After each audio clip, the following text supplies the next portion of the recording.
नमस्कार दोस्तों, आप सभी का स्वागत है हमारे यूट्यूब चैनल पर। दोस्तों, आज हम पोस्ट ऑफिस की बहुत ही बड़े स्कीम के बारे में बात करने वाले हैं, जिसमें छोटा-छोटा अमाउंट इन्वेस्ट करके आप एक बहुत बड़ा अमाउंट कमा सकते हो। इस स्कीम में पोस्ट ऑफिस ब्याज भी बहुत अच्छा देता है और ये एनुअली कंपाउंडिंग भी होता रहता है। जी हाँ दोस्तों, आज हम बात करने जा रहे हैं पीपीएफ स्कीम की, जिसका पूरा नाम है पब्लिक प्रोविडेंट फंड। इस स्कीम में थोड़ा-थोड़ा अमाउंट इन्वेस्ट करके आप 15 साल में 40 लाख रुपए तक कमा सकते हैं। आपके सभी सवाल जैसे इस स्कीम में कौन-कौन इन्वेस्ट कर सकता है?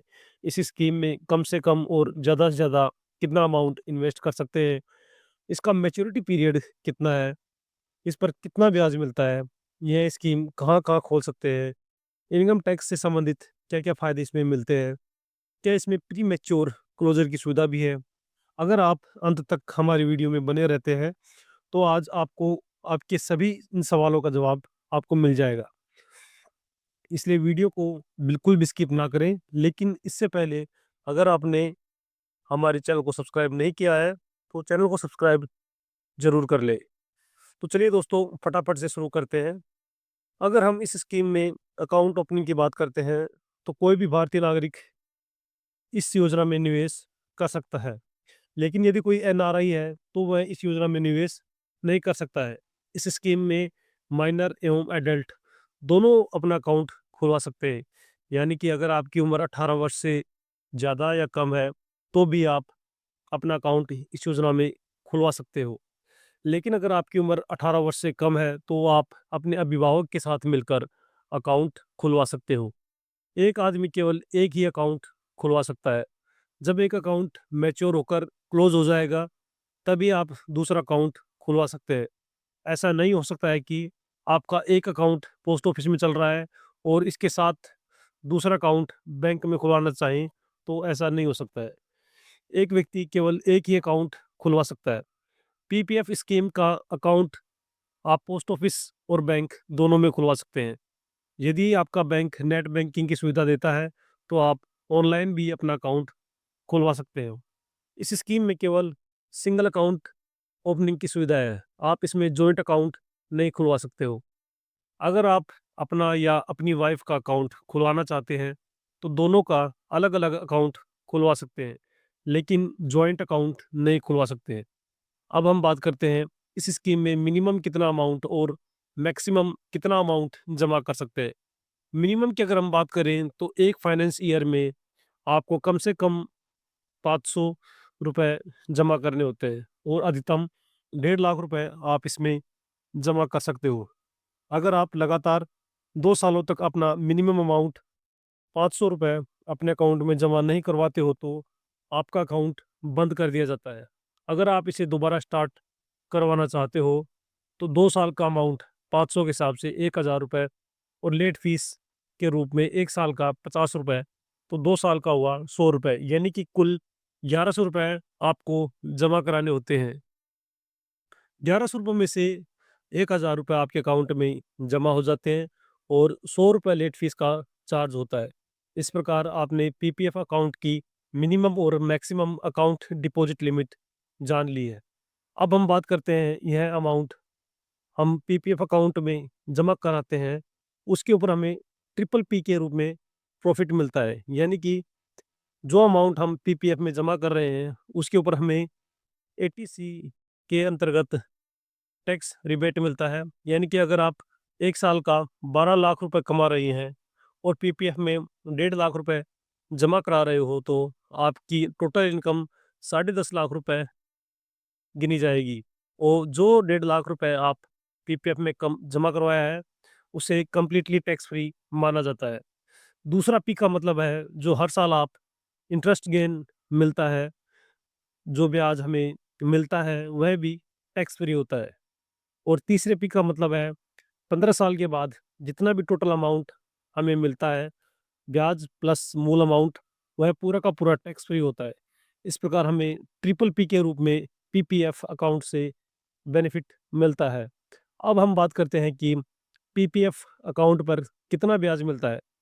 तो वर्तमान समय में भारत सरकार पीपीएफ अकाउंट पर 7.1% का इंटरेस्ट देती है और यह इंटरेस्ट सालाना कंपाउंडिंग भी होता है, तथा इसके साथ आपको यह भी ध्यान रखना चाहिए, यह जो इंटरेस्ट भारत सरकार के द्वारा दिया जाता है, यह क्वार्टरली रूप से चेंज होता रहता है।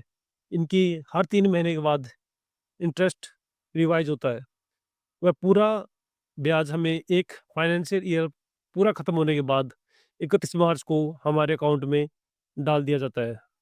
तो जैसे मान लो हमने 1 अप्रैल से कोई अमाउंट जमा करना स्टार्ट किया, तो वह अगले वर्ष की 31 मार्च तक, जब फाइनेंशियल ईयर खत्म होगा, तो 31 मार्च को उस पूरे अमाउंट का ब्याज हमें हमारे अकाउंट में आ जाएगा। यहाँ तक क्लियर हो गया कि पीपीएफ स्कीम पर भारत सरकार हमें कितना इंटरेस्ट देती है और कब देती है। अब हम बात करते हैं पीपीएफ अकाउंट की राशि पर लोन कैसे ले सकते हैं। लोन की राशि पर 1% के हिसाब से ब्याज देना होता है। यह लोन की राशि लोन लेने के 36 महीने के अंदर-अंदर भरना ज़रूरी है। अगर आप 36 महीने में नहीं भर पाते हो, तो इस पर 6% के हिसाब से ब्याज लगाया जाता है। जब तक आप इस लोन की राशि को पूरा जमा नहीं करवा पाते हो, तब तक आप नए लोन के लिए अप्लाई भी नहीं कर सकते हो। अकाउंट खुलवाने के 5 साल बाद आप अमाउंट विथड्रॉल के लिए अप्लाई कर सकते हो। लेकिन अगर आपका अकाउंट डिसकंटिन्यूड है, यानी कि आपकी कुछ किस्तें ड्यू रह गई हैं, जिससे आपका अकाउंट को बंद कर दिया गया है, तो ऐसी हालत में आप विथड्रॉल अप्लाई नहीं कर सकते हो। इस स्कीम में अकाउंट खुलवाने के 15 साल बाद आप कभी भी अपना अकाउंट क्लोज करवा सकते हो। अकाउंट खुलवाने के 15 साल बाद जब आपकी स्कीम मैच्योर हो जाती है, तो आप सोचते हैं कि मुझे अभी 5 साल पैसे की ज़रूरत नहीं है, तो मैं 5 साल और इसका ब्याज ले लेता हूँ, तो ऐसा भी आप कर सकते हो। इसके अलावा अगर आप चाहते हैं कि 15 साल ख़त्म होने के बाद 5 साल और अपने अकाउंट को एक्सटेंड करवाना चाहूँ, तो वह भी आप कर सकते हो।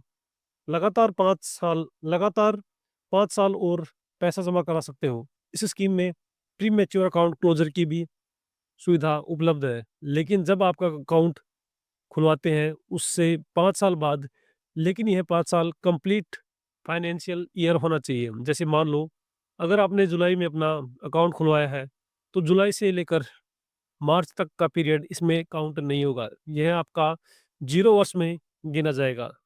लेकिन अगले साल के 1 अप्रैल से 31 मार्च तक आपका एक फाइनेंशियल ईयर गिना जाएगा। उसी हिसाब से अगर आपके 5 साल पूरे हो जाते हैं, तो आप पीपीएफ अकाउंट को प्री मैच्योर क्लोज़ करवा सकते हो। लेकिन इसमें भी कुछ कंडीशन होती हैं, या तो कोई घातक बीमारी हो या हायर लेवल एजुकेशन करनी हो, ऐसी स्थिति में आप पीपीएफ से अमाउंट विथड्रॉल कर सकते हो। यदि जब आपने अकाउंट खुलवाया था, तब आप भारतीय नागरिक थे और उसके 5 साल बाद जब भी आप विदेश में रहने लग जाते हो या एनआरआई हो जाते हो, तब भी आप अपने अकाउंट को क्लोज़ करवा सकते हो। पीपीएफ अकाउंट में नॉमिनी की भी सुविधा उपलब्ध है। अगर आप बाय चांस आपको कुछ हो जाता है, तो पूरा पैसा नॉमिनी को मिल जाता है। तो यह कंप्लीट जानकारी हमने आपको पीपीएफ अकाउंट के बारे में दी। आपको यह जानकारी कैसी लगी? कमेंट करके ज़रूर बताएँ, और यदि आपके अभी तक हमारे चैनल को सब्सक्राइब नहीं किया है, तो चैनल को सब्सक्राइब ज़रूर करें। धन्यवाद।